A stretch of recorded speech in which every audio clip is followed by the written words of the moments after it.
sejam muito bem-vindos e muito bem-vindas a mais um episódio do RH Cast. Eu sou a Jéssica Martins, âncora desse podcast. Hoje eu tenho um imenso prazer de conversar com o B. Bernardo, seja muito bem-vindo. Obrigada pelo seu tempo de novo. Quem não te conhece, conta a sua história. Muito obrigado pelo convite. É um prazer estar aqui novamente. Sou o Bernardo, né? Atuo hoje no Telecine, sou head de pessoas e cultura do Telecine, mas já é uma carreira aí de 12 anos nesse mundo de recursos humanos, de gestão de pessoas. Ao longo dessa carreira atuei em diferentes indústrias, diferentes segmentos, em diferentes posições também de recursos humanos para de fato conseguir sentar nessa posição mais generalista e mais completa. Então... Boa. Conta pra gente um pouquinho da sua trajetória, um pouco dos aprendizados que você teve ao longo dessa jornada, né? Eu costumo dizer, sempre que eu vou fazer algumas palestras, já vou contar a minha história aqui também, mas eu sempre conto a minha história e trago alguns aprendizados. Olha, aqui eu fiz dessa maneira e me ajudou nisso. Aqui eu aprendi isso, foi muito importante pra mim. Então conta pra gente um pouquinho mais da tua experiência profissional e alguns marcos que foram importantes, assim, pro que você é hoje. Ótima pergunta. Acho que o principal aprendizado que minha carreira me trouxe é a nossa capacidade de adaptação às novas culturas, às novas realidades, às novas indústrias. As coisas estão mudando muito rápido, né? E a gente, como profissional, a gente precisa estar cada vez mais preparado para, de fato, nos adaptar àquilo que vai surgindo, né? Então, atuei em indústrias, por exemplo, como mineração, depois uma indústria de seguro e resseguro, depois uma indústria de MediaTek, de tecnologia, e hoje, né, principalmente num produto digital. Então, se eu não tivesse conseguido me adaptar ao longo dessa jornada e buscando novas competências, novas capabilities, certamente eu não conseguiria me manter relevante no mercado. Então, acho que o principal aprendizado aí é que algo que você conseguiu aplicar e que deu certo lá atrás, não necessariamente você vai aplicar e vai dar certo novamente, tá? É preciso entender contexto, é preciso buscar repertório, é preciso cada vez se aprofundar e buscar novos conhecimentos aí ao longo das nossas carreiras, das nossas trajetórias, né? E eu vejo o profissional de RH ainda muito no copia e cola, né? Eu costumo sempre dar esse exemplo. Quem é que não tá hoje num grupo de RH que vira e mexe alguém pede uma planilha de alguma coisa, um método como para fazer métricas de avaliação de desempenho, de performance? Como é que vocês fazem programa de liderança aí? Me manda alguma coisa? E normalmente não é para se inspirar, normalmente é para copiar e colar, né? Então, se da nossa própria experiência não dá para copiar e colar entre uma empresa e outra, que dirá de uma outra empresa que a gente nem entende o contexto. Perfeito. Né? Eu acho que é um pouco disso. Quero contar um pouquinho da minha história aqui para poder compartilhar, né? Sempre que eu falo um pouquinho sobre mim, eu gosto de trazer, como eu disse aqui, alguns pontos que me ajudaram muito. E eu queria, na verdade, fazer essa pergunta para você e entender. E depois eu conto a minha parte. Sobre ser generalista e especialista, né? Um aprendizado que eu tive na minha trajetória e que muita gente pergunta. Você tem uma resposta certa para isso? Assim, é melhor ser generalista, especialista? Quando ser generalista? Quando ser especialista na carreira de RH? Boa, não tem certo e errado, né? Acho que até tem. O certo é você fazer aquilo que faz sentido pra você naquele momento da sua carreira, que vai te trazer mais desafios, que vai te motivar, que conversa com seus propósitos. Eu brinco que a minha carreira ela começou no R, do RH, depois eu migrei pro H, depois eu fui sentar numa carreira de RH, né? Que é de fato hoje onde eu consigo ter todas as disciplinas abaixo. Mas, né, por ter uma formação mais cartesiana, mais matemática, obviamente você formou em quê? Você contou? Eu sou formado em administração de empresas, né? Com a MBA em gestão de negócios. Então, minha formação ela é muito focada em negócios, né? Antes mesmo de estudar pessoas, eu fui estudar business, né? Então, e aí, obviamente, por similaridade, acabei buscando projetos, funções ali dentro da área de RH, mais focados na parte dos recursos, né? E aí, obviamente, eu percebi que aquilo não era o suficiente, que para eu me tornar um bom executivo, um bom profissional de recursos humanos, me faltaria o outro lado, o lado mais humano, o lado de comportamento, de entender mais do ser humano. E aí foi quando, de fato, eu comecei a buscar novas formações e direcionar minha carreira para isso. Deu certo, né? Porque, de fato, eu corri atrás disso. Acho que também teve aí um protagonismo e precisa, de fato, que esse movimento aconteça e parta da gente, tem que fazer sentido pra gente. E aí eu, obviamente, consegui fazer essa migração em outras indústrias, em outros segmentos, para depois, de fato, sentar numa posição hoje mais completa e generalista, né? Que para mim hoje faz mais sentido, é o que eu gosto, é o que para mim tem mais valor. Mas, obviamente, se você me fizesse essa pergunta alguns anos atrás, eu não me sentiria preparado para sentar na posição que eu tô hoje. Então, acho que tem aí um aprendizado, uma curva que é importante também da gente passar ao longo da nossa carreira, né? Quando você fala de aprender primeiro ali sobre o business, depois RH, eu vejo que esse tem sido um movimento muito comum, viu, B? Assim, eu vejo as pessoas entrando no RH muito mais, primeiro adquirindo conhecimentos de negócio, então pessoas que vêm, por exemplo, de tecnologia, de produto, de marketing, de vendas, de operação, lideravam operações, e depois eles vêm para o RH para poder exercer a tua capacidade de entender o business, né? E o RH depois ele vem como um conhecimento secundário, né? Eu acho que de modo geral, por toda a minha opinião, tá? Por todo o estigma que a gente criou pelo RH, pelo que o RH representa, o que ele era, a mensagem que ele passava pro negócio, as pessoas estão optando por não trazer as pessoas, às vezes, com experiência em RH, traz com business e depois forma a pessoa em RH, ou é um conhecimento e uma experiência secundária. Não acho que foi o seu caminho, mas você acha que, olhando pro mercado hoje, pros seus pares no mercado, você percebe que são pessoas de negócio que entrou em RH do que o contrário? Sim. Acho que cada vez mais a gente olha para o time de RH, encontra engenheiros, encontra pessoas de formações principalmente completamente diferentes, mas que tem um quê de people ali, tem um quê de cultura, tem um quê de comportamento, e aí, obviamente... Que é sobre entender de pessoas, né? As pessoas vêm afinando que entender de pessoas, entender de como o RH ele cabe dentro do contexto de negócio, ele traz especialistas e pessoas que entendem do assunto pro seu time. Exato. Né? Eu acho que esse é o caminho. Perfeito. Quando eu falo de generalista e especialista, eu vou muito, muito, muito de acordo contigo, né? Acho que a gente pensa muito igual em muita coisa. E no meu caso não foi diferente, né? Eu fui generalista por muitos anos por entender que essa era a minha capacidade. Então hoje, por exemplo, se você pedir a Jéssica, e no passado também, para fazer coisas muito profundas e muito técnicas que exigem um conhecimento muito específico, por exemplo, montar um plano de remuneração variável para um segmento específico com vários tipos de convenção coletiva. É uma coisa que eu não conseguia debruçar por muito tempo. Eu não consigo ficar muito tempo estudando, falando de um assunto, aprofundando nele. Eu sou sempre a pessoa que gosta de ver de ponta a ponta como que as coisas elas se amarram, se conectam e como que eu consigo, a partir desse conhecimento, entregar alguma coisa mais macro, né? E aí, essa escolha, normalmente, como a gente falou aqui, ela não é uma decisão, né? Eu vou ser especialista, prefiro ser especialista, por si só, porque o mercado precisa mais de especialistas, ou eu vou ser generalista. Eu acho que isso tem que ter a ver com a tua skill, tem que ter a ver com a tua habilidade, com aquilo que você de fato consegue entregar. E aí, para quem deseja ser especialista, eu só tenho uma dica. Quero saber se você concorda.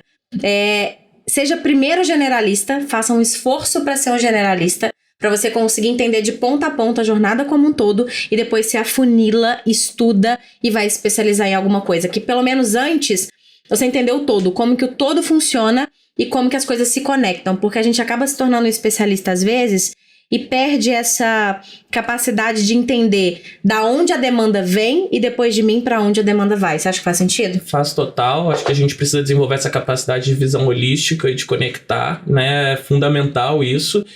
E é legal, vou trazer Hoje eu fui almoçar com pessoas que eram da minha equipe. E aí, há um tempo atrás, em outras organizações.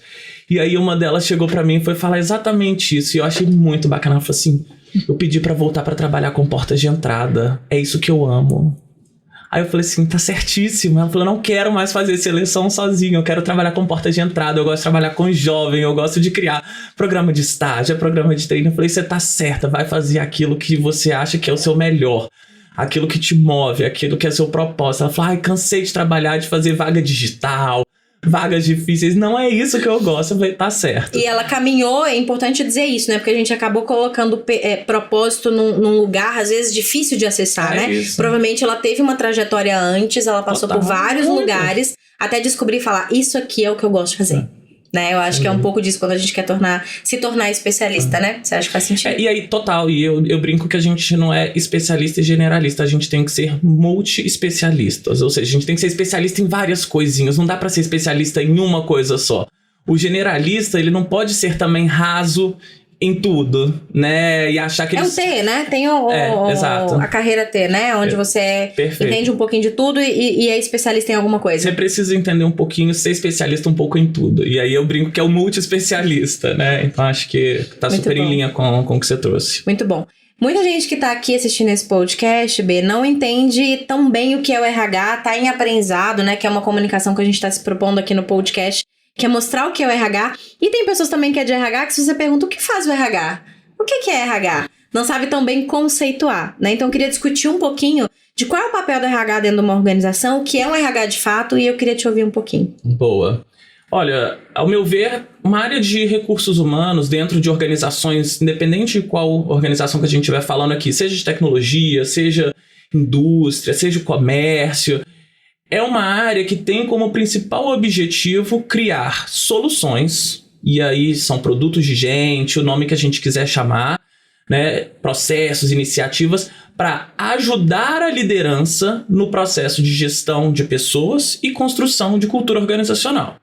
Né? Então, como é que a gente, a partir daquela necessidade, daquela indústria, daquele problema, como é que a gente consegue criar produtos, soluções, iniciativas, né, que ajudem os líderes da organização a criar, né, processos, rotinas, metodologias para gerir os seus equipes, para trazer equipes de alta performance e criar uma cultura alinhada com o que a organização espera, seja uma cultura de alta performance, uma cultura colaborativa, uma cultura focada em reforçar, né? Exatamente. Criar ou reforçar. Perfeito. Né? E aí a cultura você está colocando ela não como um produto de gente, você está colocando ela de forma transversal ao processo de gestão. Sem dúvida. Tudo vai cair na cultura, né? No final do dia é tudo sobre cultura, assim, é tudo sobre gente, e gente junto é cultura.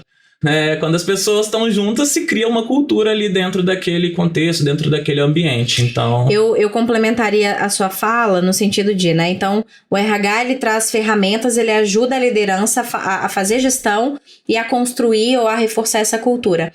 Aí eu acrescentaria um pouquinho, eu iria um pouquinho além, que era pra quê? Né? Pra que a gente faz isso? Para que as pessoas dos times dessas lideranças, sejam elas quais forem, né, de operações, de marketing, de vendas, desenvolvimento de tecnologia, qualquer uma, ajuda aquela área a atingir o objetivo estratégico da empresa por meio das pessoas.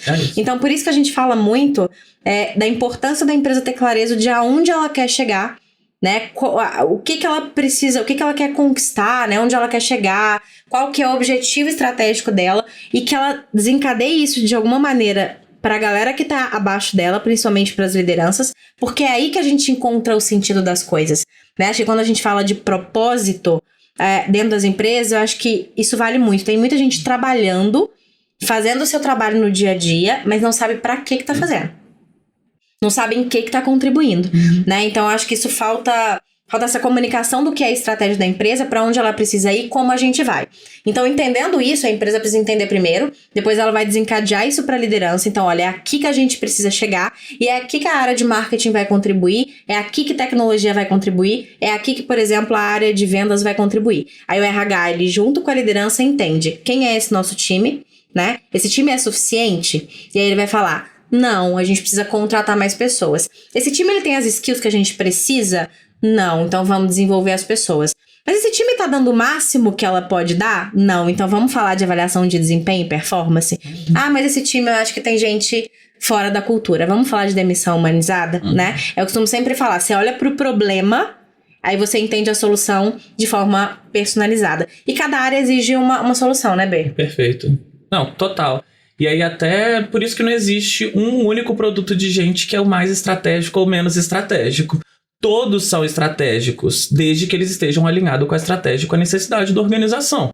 Então, né... Tem gente que me pergunta, Jéssica, eu acabei de entrar aqui no RH, por onde que eu começo?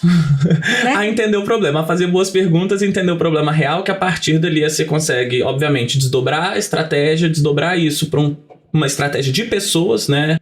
Um people strategy, e a partir dali você estrutura os pilares, as iniciativas, começa de fato a amarrar e a conectar, né, essa jornada do colaborador aí de uma forma estratégica e que vai subir ponteiros de negócio, que vai gerar de fato valor para a organização. E nem toda empresa consegue falar sobre a estratégia, né? Tem muita gente trabalhando no escuro. Não sei se isso já aconteceu com você, mas eu vejo muitos relatos, inclusive eu já trabalhei em empresas que ou não tinham a definição estratégica, a direção para onde eles queriam ir, ou não tinha a comunicação devida para passar para gente, né? O que faz nesse sentido, né? Assim, por onde que você vai começar se você não sabe para onde a empresa quer ir? Você faz ideia dessa pergunta, dessa resposta? Tem uma sugestão? Eu acho que, assim, estar próximo da alta liderança e principalmente da base é fundamental, assim, escutativa. Eu acho que um bom profissional de RH é aquele que escuta pra cima e escuta pra baixo. Ele precisa entender os problemas lá de cima, né, dos diretores dali que estão de fato tomando algumas decisões e que muitas vezes não conseguem perceber que essas informações estão completamente centralizadas, né, e que isso não está sendo desdobrado para o resto da organização. Da mesma forma, um bom profissional de RH ele tem que ter a capacidade de ouvir lá embaixo que as pessoas estão sem estratégia, que as pessoas estão sem direcionamento e conseguir levar isso e influenciar os diretores, né, influenciar as gerências, Perfeito. As lideranças. A partir disso que o problema está colocado, aí obviamente é construção de plano de ação. Como é que a gente desdobra essas informações, como é que a gente cria programas de performance, como é que a gente cria gestão de metas, se vai ser OKR, se vai ser metas, aí é a metodologia que a empresa optar, né, como é que ela quer seguir com esse processo. Como é que a gente cria aí eventos periódicos por quarter, mensais, semestrais, para dar esse espaço para as pessoas perguntarem, aproximar a liderança dos colaboradores. Acho que são soluções por esses caminhos, né? Claro que aí é customizar, é desenhar aquilo que faça sentido para a organização. É uma indústria, são muitas pessoas, vai fazer virtual, vai fazer presencial, são dúvidas que vão, obviamente, surgindo aí ao longo do projeto. Mas é sempre aproximar. Então, essa é um olho no peixe, outro no gato. Um ouvido lá para cima, outro ouvido lá para baixo. Acho que é importante as pessoas terem essa sensibilidade para conectar e fazer dar certo. Boa. Dentro do contexto digital, né? Você acha que a gente, como RH, a gente evoluiu o suficiente para o que esse mercado está exigindo da gente? Ou não? O que falta? Caminhamos bem. Acho que eu particularmente, sou bem otimista. Gosto de ver sempre o copo meio cheio, ao invés de olhar ele meio vazio.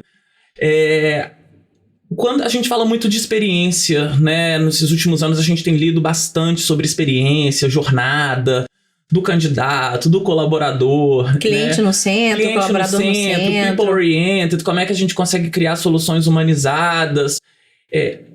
Acho que a gente ainda não conseguiu, de fato, conectar todas essas soluções. E, de fato, acho que muito se desenhou de jornadas. Mas e na prática? Essas jornadas estão sendo, de fato, umas experiências positivas, prazerosas?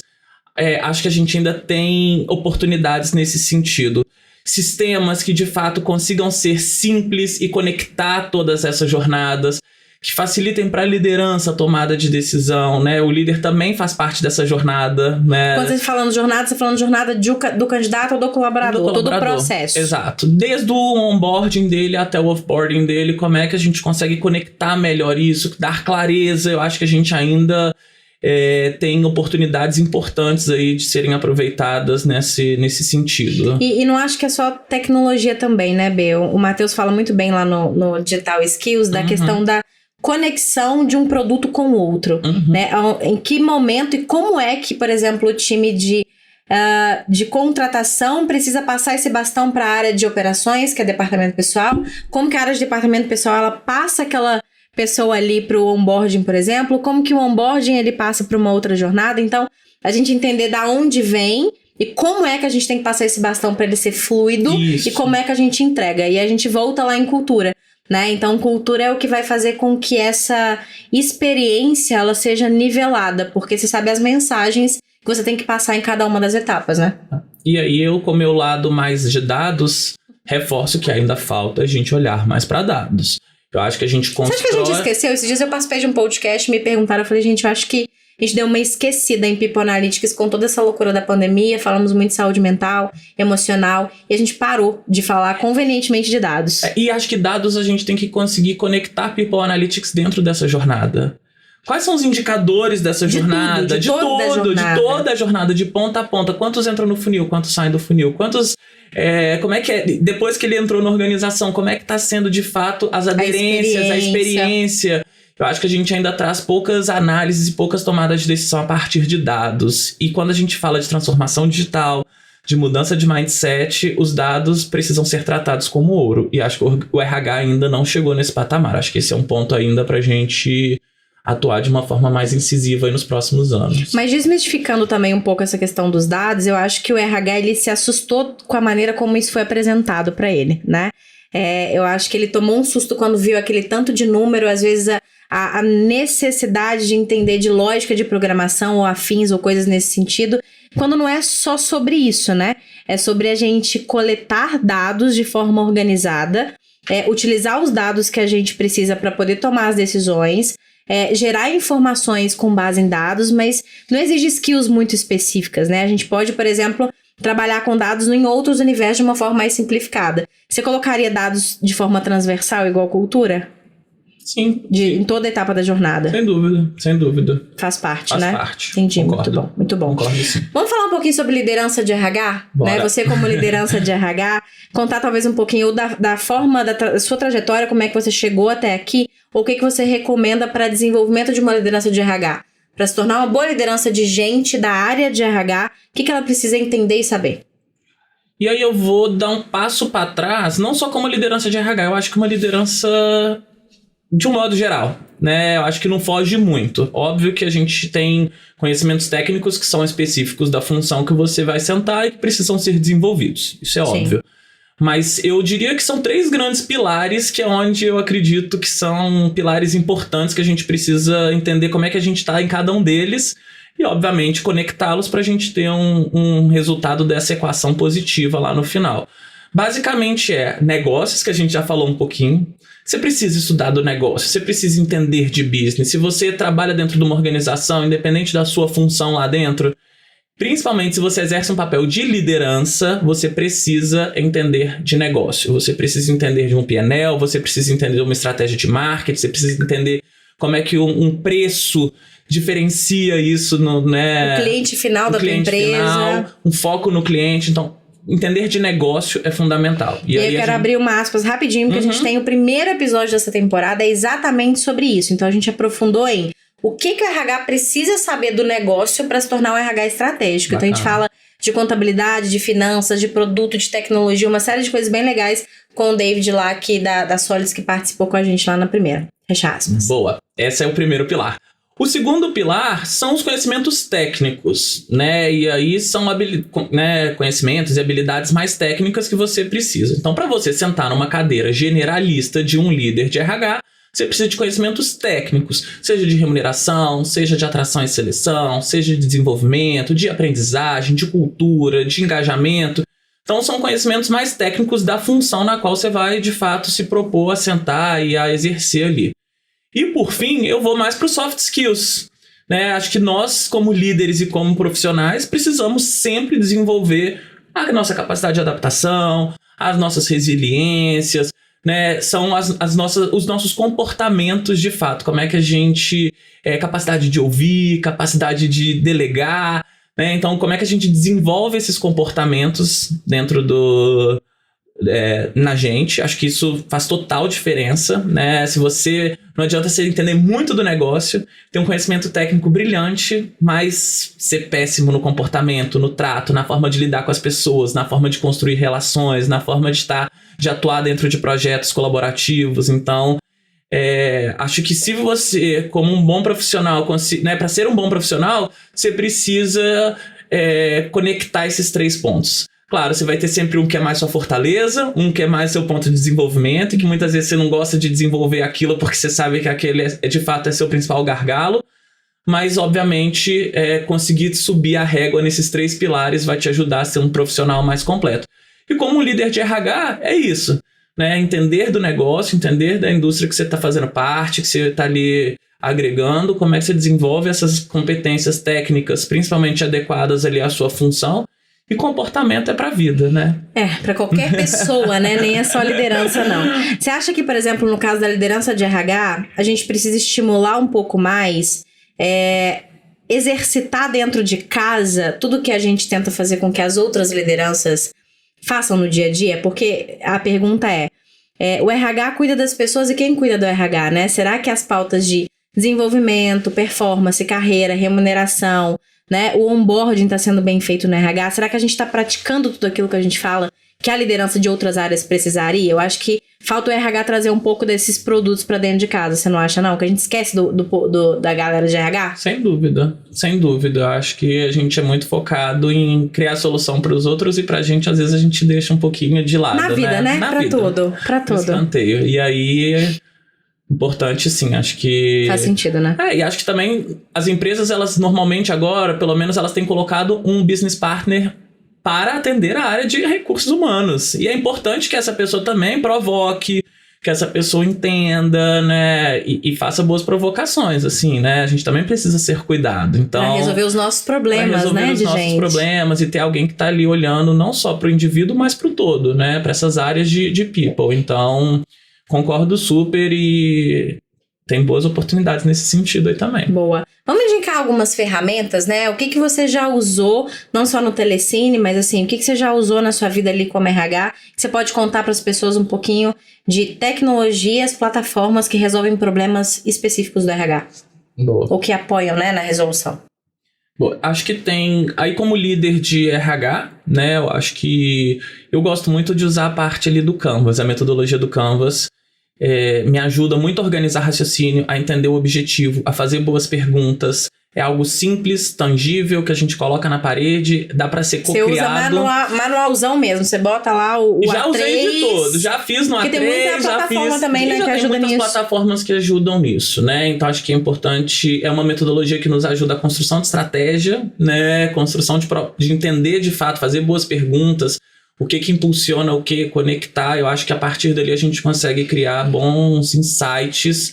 Acho que é uma boa ferramenta, uma boa metodologia que eu recomendaria aí. E eu acho que eu puxaria muito isso do marketing, né? Esses dias eu tava vendo alguma coisa no TikTok, tava alguém contando sobre o time de criação, sobre o time de marketing. Aí falou assim, e tem sempre, toda semana tem um brainstorm, tem uma sessão ali onde a gente cria coisas, porque isso é muito característico do marketing, né? De criar. Eu acho que a gente como RH acaba se envolvendo tanto com o dia a dia, apaga incêndio, operação, burocracias e toda aquela coisa que a gente perde o fôlego de tanto fazer e falar, às vezes mais pro outro do que pra gente, que a gente perde essa oportunidade de fazer brainstorm, de criar, de pensar em soluções novas. Então, que tal a liderança de RH, por exemplo? A gente estava puxando aqui como se tornar uma boa liderança de RH. Puxar, por exemplo, uma vez por semana. A gente vai ter ali 2 horinhas ou uma vez a cada 15 dias para poder criar novos processos, para pivotar os nossos projetos, para poder fazer coisas nesse sentido. Eu acho que o Canvas pode ajudar muito com isso, né? Sem dúvida. É para isso que você usa normalmente? Sim, bastante. Uma outra ferramenta aí, só para complementar um pouquinho, né, do ponto que você trouxe, acho que o Trello, por exemplo, é ótimo para planejamento e acompanhamento das entregas, né? Acho que a gente às vezes... Tem muito template pronto. Muito template pronto. Acho que às vezes a gente abre muitas frentes e não as acompanha da forma ideal. Então, muita iniciativa e pouca acabativa. Isso, bom termo. Acabativa. É bem isso aí mesmo. Muito bom. O que mais de ferramenta? Além de Trello, Canva... Cultura, a gente utiliza... Aí eu vou falar um pouquinho do que a gente utiliza hoje dentro do Telecine. A Culture Rocks é uma plataforma que a gente tem utilizado e que tem funcionado bastante, principalmente ali no processo de avaliação, de performance. Feedback você usa? Feedbacks a gente utiliza. Então, são ferramentas aí muito mais do dia a dia de gestão de pessoas do que, de fato, para liderança, né? Sim, óbvio, sim. Suporta a liderança no dia a dia, os líderes da organização como um todo, mas são mais sistemas integrados ali que ajudam nesse acompanhamento e da visibilidade ali das informações dos times para os líderes. E hoje vocês optam por plataformas para cada solução ou você tem, por exemplo, uma plataforma que integra tudo? Então, hoje a gente tem a Oracle, que é o nosso principal sistema integrado, e principalmente na parte de folha, de operações, de benefícios, né, de pagamentos. Então, esse é o sistema integrado, mas a gente tem ali alguns sistemas, principalmente algumas startups de RH, né, essas HR Techs que vêm surgindo e criando soluções bem interessantes. Então, tem sido bem positivo, assim, essa possibilidade, porque... É plug-in, plug-out, né? Mais simples, são fáceis, mais baratas e de fato atendem às expectativas do cliente. Então, temos um sistema mais parrudo por trás. E os pequenos para resolver os pequenos problemas. Exatamente. Muito bom. A gente falou muito de jornada aqui, falando de conexão. Acho que é importante a gente contar um case que você trouxe pra gente sobre desenho de jornada, né? Eu acho que quando a gente fala de jornada, de conexão, de experiência, eu acho que é um bom exemplo. Conta pra gente. Boa. eu lembro que há uns 4 anos atrás, a gente começou a falar muito desse tema, né? Jornada, e aí a gente foi olhar algumas consultorias, e era uma facada atrás da outra, né? Eu falei, meu Deus, como é que nós vamos conseguir botar esse projeto de pé? Não tem orçamento, queremos fazer, a necessidade está aí. E aí a gente pensando, eu falei, putz, por que a gente não pede uma ajuda para um time interno de UX, de User Experience? Dentro lá do grupo, né, a gente tinha uma área bem forte nesse sentido, que desenha toda essa jornada do usuário dentro, por exemplo, dos nossos produtos digitais, dentro, por exemplo, de um Globoplay, dentro, por exemplo, de um Telecine, de uma plataforma de streaming, né? Desde o momento em que o usuário loga na plataforma até o momento que ele, por exemplo, deixa de ser um assinante. E eles desenhavam toda essa jornada de design de experiência, de como é que teria que ser essa jornada. Eu falei, poxa, por que a gente não conecta isso e aproveita o skill desse time para construir a jornada do colaborador ou a jornada do candidato? E naquele momento eu liderava o time de aquisição de talentos, então a gente acabou fazendo um piloto mais específico dentro ali. Entendi. E mais focado menor, para depois a gente expandir para a jornada do candidato, do colaborador. Mas a princípio a gente focou na jornada do candidato. E aí eles trouxeram outros conhecimentos muito distintos, assim, desde construir um grupo focal, de investigação, de entender o problema, de entender a causa raiz, de construção de persona. Então a gente definiu que a gente precisava entender o papel do líder como um ator dessa jornada, porque ele está vivendo ali o processo seletivo, ele quer escolher o candidato e ele está ansioso, ele também tem as dores dele, ele quer ter visibilidade, ele quer fazer parte desse processo. Ou às vezes não sabe tão bem qual etapa ele pode fazer parte. Exatamente. Também, né? Porque cada empresa é de um jeito. Exatamente. Então a gente precisava desenhar essa persona líder e qual que é o papel dele dentro desse processo, dessa jornada, né, do candidato. O próprio candidato que está vivendo essa loucura e quer viver essa experiência da melhor forma possível, e do recrutador, que sofre pra caramba também do outro lado. Muitas vezes ele quer fechar a vaga, ele quer que dê certo, mas também enfrenta N dificuldades ao longo dessa jornada. Então, para desenhar a jornada do candidato, vocês desenharam a jornada do líder ou da líder, do candidato, candidata e da pessoa que está recrutando. Então, desenhou essas 3 jornadas. E conectamos. Entendi. E aí a gente foi entender quando que dói pro líder, quando que dói pro candidato e quando que dói pro recrutador. E aí a gente construiu um blueprint onde a gente conseguia enxergar exatamente onde essas curvas... A gente falou, gente, aqui é caótico, porque aqui tá ruim pra todo mundo. Tá ruim pro recrutador, porque ele não fechou a vaga, não deu certo. Tá ruim pro líder porque ele achou que ele ia ter a pessoa e não veio. E ficou ruim pro candidato porque ele não ficou feliz no processo e acabou não vindo. Então esse ponto aqui, como é que a gente trata? Como é que a gente resolve esse problema? Só para as pessoas entenderem. E de forma visual. É isso que eu ia falar. Você coloca, por exemplo, a jornada atual num papel, né? Enfim, cada um tem a sua plataforma, mas você usou ali. Então a jornada atual vai ali, e aí você vai mapeando cada uma dos pontos de contato com esse candidato e a experiência com cada uma dessas personas. Exatamente. Entendi. Ver onde está o caos. É isso. E onde está o sucesso? Porque também tem os momentos de sucesso. Tem os momentos assim, nossa, acabei de receber minha offer, fechei, o candidato tá feliz, o recrutador tá feliz, o líder tá feliz, né? Então tem momentos de pain points, de dores, mas tem momentos de muita alegria, de celebração. Então a gente precisa só entender isso um pouco melhor. E aí, só voltando um passinho aqui, a gente não focava apenas em um candidato. A gente abriu candidatos em algumas personas. Principalmente com olhar de diversidade. Então a gente tinha personas que são pessoas com deficiência e que não poderiam passar pela mesma jornada de um profissional que não possui algum tipo de deficiência. Esse cuidado era fundamental.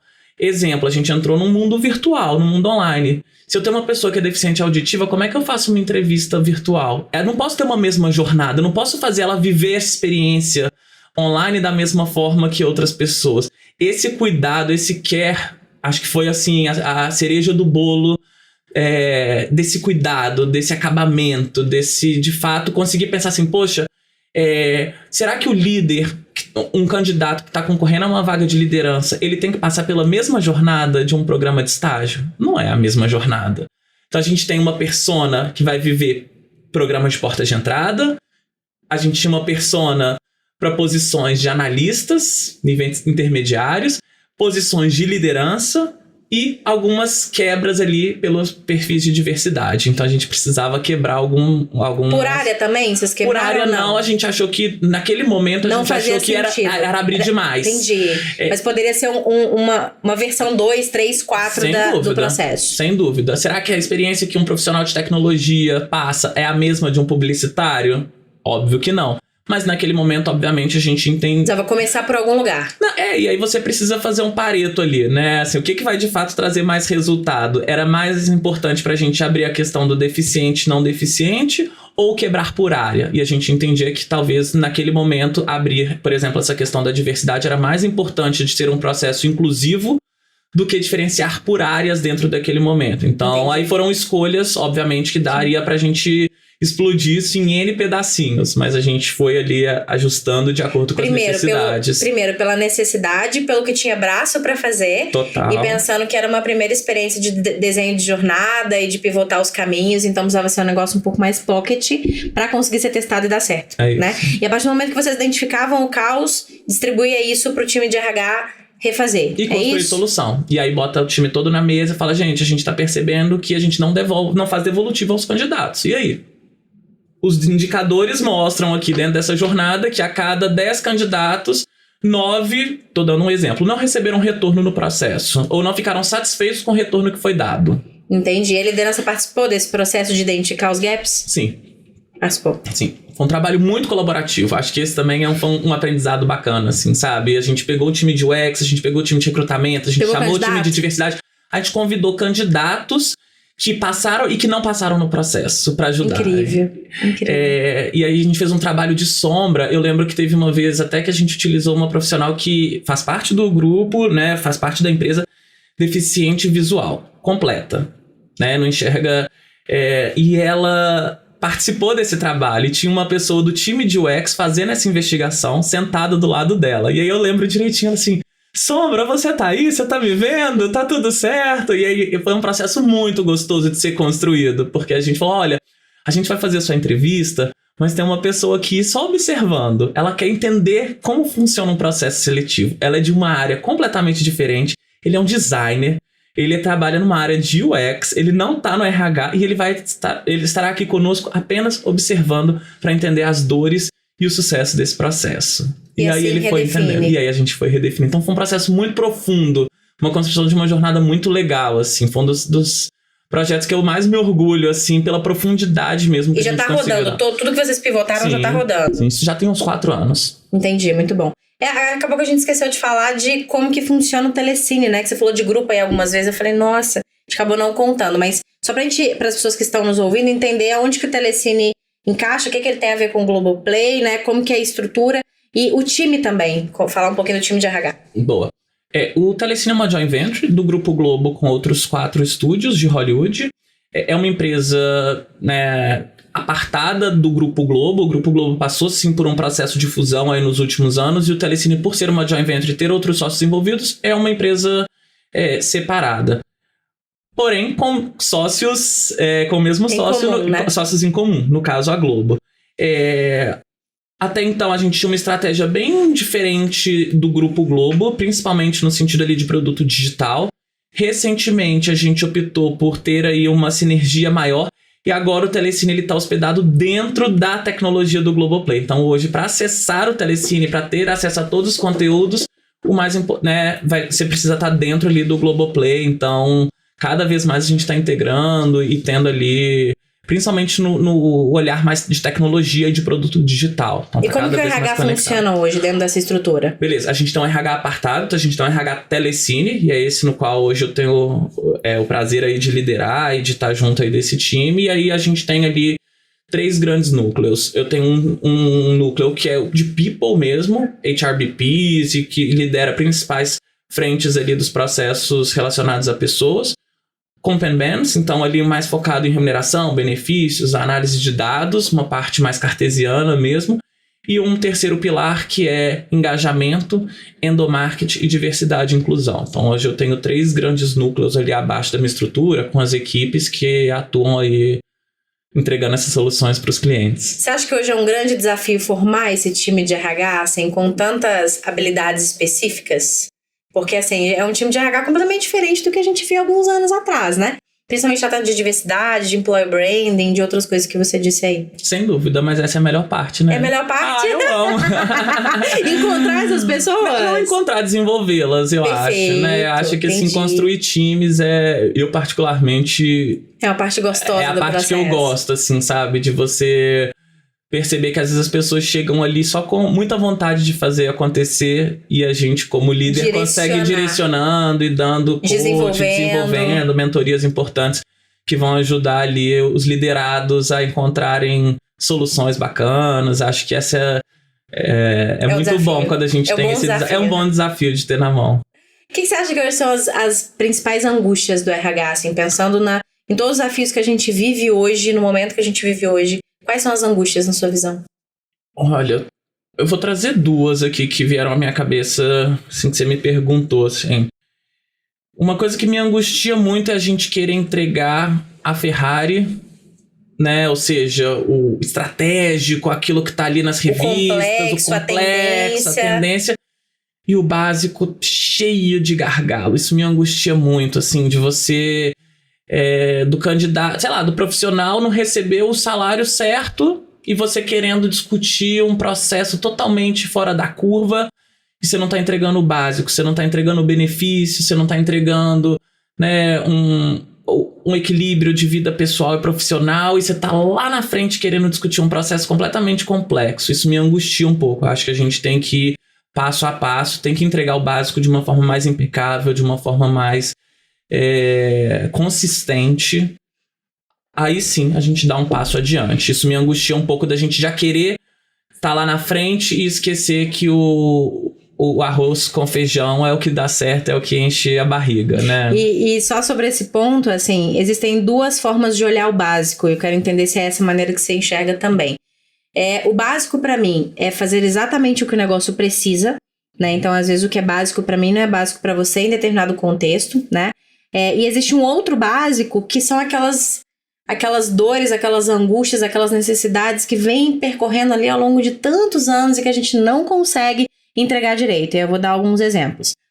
Toda empresa tem, desde que mundo era mundo, problemas de comunicação, né? Só que umas têm um pouco mais, outras um pouco menos. Como é que a gente minimiza os problemas de comunicação? Para mim, isso é básico. Como que você promove, hoje a gente chama de experiência do candidato, né? Tem uma série de nomes para poder definir isso, mas existe um desrespeito grande demais com os candidatos que passam pelos processos seletivos, né? A gente não tem sido claro o suficiente, a gente não tá dando voz para essas pessoas, esquecem que elas podem nos escolher também, a gente não tá promovendo a experiência. Outra coisa que eu acho que é básica é a liderança. A gente esquece que a liderança é a extensão, é a forma do RH escalar os seus produtos. Então, você pode fazer o que você quiser, sobre cultura, sobre desenvolvimento, sobre motivação, mas se a liderança que está na ponta não entender o que você está falando, não estiver junto com você, ela vai jogar por água abaixo tudo o que você está fazendo. Posso aproveitar e fazer o gancho? Deve. Liderança é algo que me angustia muito, e aí eu vou dizer o que ponto especificamente. Eu acho que a gente, como profissional de RH, isso que você trouxe e colocou muito bem, ele é a extensão da área de people que vai ajudar a escalar isso no negócio. E ele é parte do problema, ele é parte da solução também. Me angustia muito, a gente muitas vezes centraliza as responsabilidades na área de people e o líder não se apropria e não assume isso junto. E aí eu vou trazer aqui 2 exemplos, mas são exemplos, porque isso vai na jornada como um todo e a gente já explorou bastante isso. Mas principalmente, por exemplo, no processo de seleção e no processo de engajamento ali, né, que acho que também, e de retenção, de encantamento, o nome que a gente quiser dar. É responsabilidade principalmente do líder. Claro que a área de pessoas tem que estar junto. Se a gente está perdendo gente adoidado, óbvio... Tem que haver uma intervenção, né? Isso, mas tem que trabalhar juntos. Não é só responsabilidade da área de pessoas. Não adianta o CEO passar a mão no telefone e falar assim, e aqui, por que a gente tá perdendo todo mundo e não questionar os seus próprios líderes? Tipo, por que eles estão perdendo as pessoas? Verdade.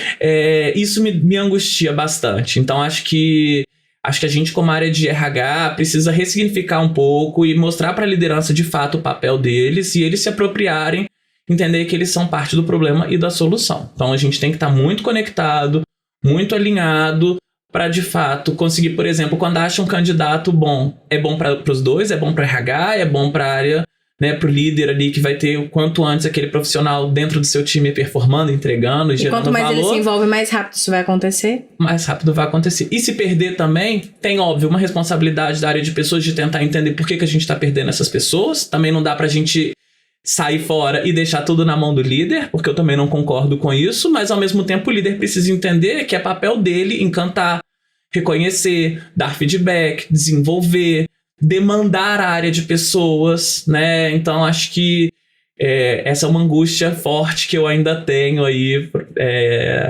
nessa minha trajetória, assim. Espero que a gente consiga melhorar isso nos próximos anos. E eu quero encerrar pedindo para você passar uma mensagem, olhando para aquela câmera ali, né? Tô meio João Kleber.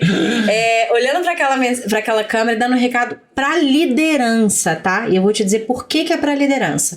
A gente sabe como RH, embora não saiba como fazer isso, mas a gente sabe como RH que a liderança precisa ser parceira estratégica do RH, né? Mas tem muito RH que quer fazer, mas tem muita liderança que não entende, não abraça a causa, não entende o que o RH faz, o potencial dele. Obviamente tem a nossa responsabilidade como RH de mostrar isso, mas a liderança precisa estar junto, ela precisa entender de RH e precisa estar junto. Então, hoje, para você encerrar, deixando sua mensagem final para a liderança que está nos ouvindo sobre como ela pode ser mais parceira do RH, na sua visão. Boa. Líderes do Brasil. A minha dica fica, obviamente, que no final é tudo sobre gente. É tudo sobre pessoas. Estamos aqui como área de pessoas para te ajudar nisso, né? E a gente conta muito com essa parceria, com essa sinergia. Então, se você quer extrair o melhor dessas pessoas, se você quer obter os melhores resultados na sua área, você precisa desenvolver seu time, você precisa ter as melhores pessoas aí contigo. E é para isso que estamos aqui, para de fato buscar essas soluções, buscar essas alternativas, construir soluções juntos.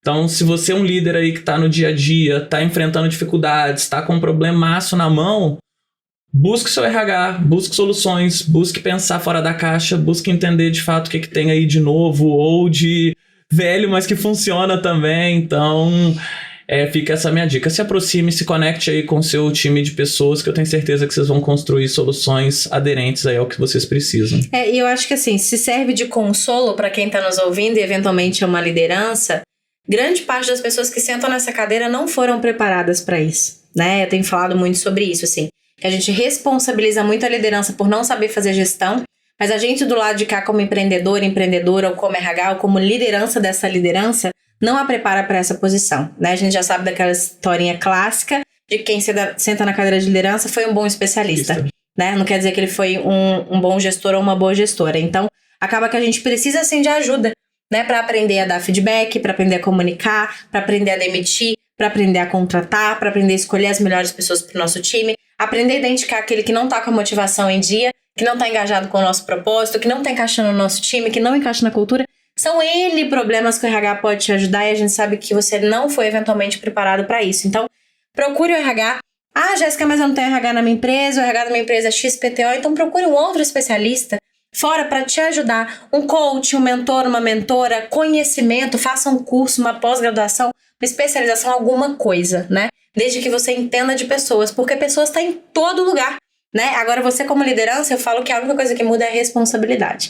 Porque lidar com pessoas é o tempo inteiro, em todos os ambientes da sua vida, mas liderar tem a responsabilidade, porque você tem o poder nas mãos. E tem gente que usa o poder de forma errada. Você acha que faz sentido? Total. Pode assinar? Pode, por então favor. Tá assinado. Queria deixar um presente pra você, meu amor. Eu vou abrir aqui, ó, a pontinha, porque tem tanta gente que não sabe onde que abre.